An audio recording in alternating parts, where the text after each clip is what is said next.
Hello বন্ধুরা, তোমরা সবাই কেমন আছো? আশা করি তোমরা সবাই ভালো আছো। হ্যাঁ, তোমরা যেটা দেখতে পাচ্ছ এটা একটা জগন্নাথ দেবের মূর্তি। আর এই জগন্নাথ দেবের মূর্তি আঁকতে গিয়ে আমার কি কি প্রয়োজন হয়েছে এবং কি কালার ইউজ করেছি সবটাই আজকে এই ভিডিওর মাধ্যমে তোমাদেরকে বলবো। যেহেতু আমি ফেব্রিক কালার অ্যাড করছি সেহেতু তোমাদেরকে কিন্তু প্রথমেই আমি দেখিয়ে দিয়েছি কি কি কালার আমি এখানে ইউজ করেছি।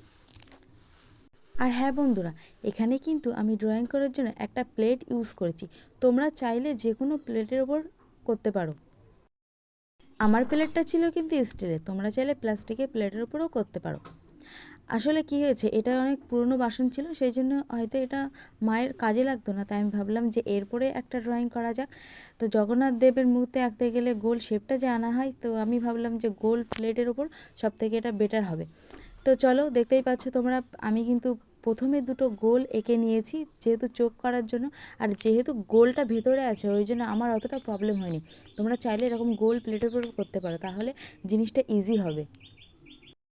আর হ্যাঁ বন্ধুরা, তোমরা যারা এরকম ড্রয়িং পছন্দ করো বা তোমরা অন্য ড্রয়িং দেখতে চাও তাহলে অবশ্যই কমেন্ট সেকশানে জানিও, আমি অবশ্যই তোমাদের মতন ড্রয়িং আঁকার চেষ্টা করব। এবার আমি তোমাদের বলবো যে কিভাবে রং ইউজ করবে। প্রথমে প্লেটটাকে ভালো করে ধুয়ে টুয়ে নিয়ে তারপরে কিন্তু রং ইউজ করবে। আর হ্যাঁ, এখানে কিন্তু জলটা খুব কম ইউজ করবে যেহেতু ফেব্রিক কালার। আর আমি এখানে কিন্তু কোনো রকম জল ইউজ করিনি, খুব অল্প সামান্য তুলিটাকে ভেজানোর জন্য জল ইউজ করেছিলাম। আর হ্যাঁ, সম্পূর্ণটা কিন্তু কালো আগে থেকে দেবে না, কালো আগে থেকে দিলে তাহলে তার উপরে হয়তো শুকাতে অনেক লেটও হবে, আর তারপরে যদি রং দাও হয়তো ততটা ফুটবে কি না আমি জানি না। একবার আমি এরকম করতে গিয়ে অনেক ভুল হয়ে গেছে, তো সেই জন্য আমি আগে সাদা তারপর কিন্তু লাল ইউজ করেছি, অ্যাট লাস্ট কিন্তু আমি ব্ল্যাক ইউজ করেছি। আর এই যে কপালের টিকটা কিন্তু হলুদ হলুদ দিয়েছিলাম, বাট তারপরে আবার সাদা দিয়েছিলাম যাতে জিনিসটা আরেকটু ফোটে। জগন্নাথ দেবের তারপরে এই নাকের নলকটা আমি করে নিয়েছিলাম সাদা, আর ভেতরে দিয়েছিলাম ইয়েলো। আর বন্ধুরা, আমি কিন্তু এই ড্রয়িংটা করার সময় কোনো রকম স্কেচ করিনি, সম্পূর্ণটা রঙের সাহায্য করেছি। তোমরা চাইলে স্কেচ করে নিতে পারো আগে থেকে। দেখতেই পাচ্ছ গল্প করতে করতে কিন্তু আমার অনেকটাই এগিয়ে গিয়েছে।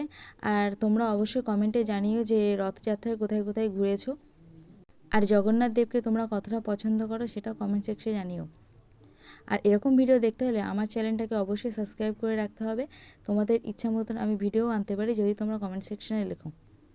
আর তোমাদের একটা কথা আমার বলার আছে, এখানে একটা রং আমি ইউজ করছি, সেটা হচ্ছে একটা সোনালি কালারের ছোট একটা রং আমি পেয়েছিলাম। তো নতুন যেহেতু রংটা আমি এই সবেমাত্র নিয়েছিলাম কদিন আগে, তো ভাবলাম যে চলো জগন্নাথ দেবের মূর্তি আঁকছি যখন ওখানে ট্রাই করে দেখি।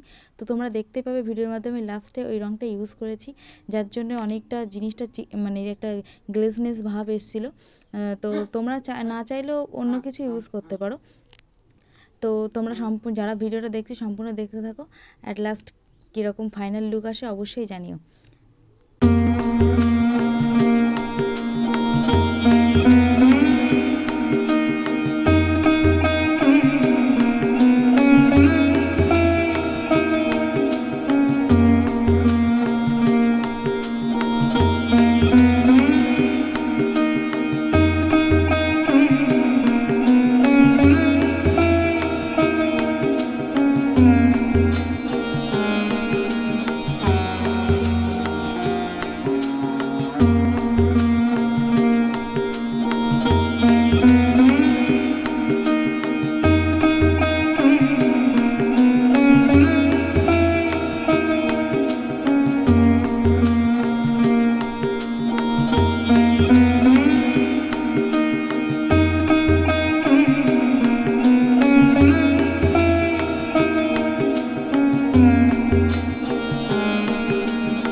তো তোমরা দেখতেই পাচ্ছ আমার জগন্নাথ দেবের ফুল লুকটা কেমন এসেছে, অবশ্যই জানিও কেমন হয়েছে। আজকের ভিডিওটা এই পর্যন্ত, দেখা হচ্ছে নেক্সট ভিডিওতে। Thank you for watching, tata, bye by.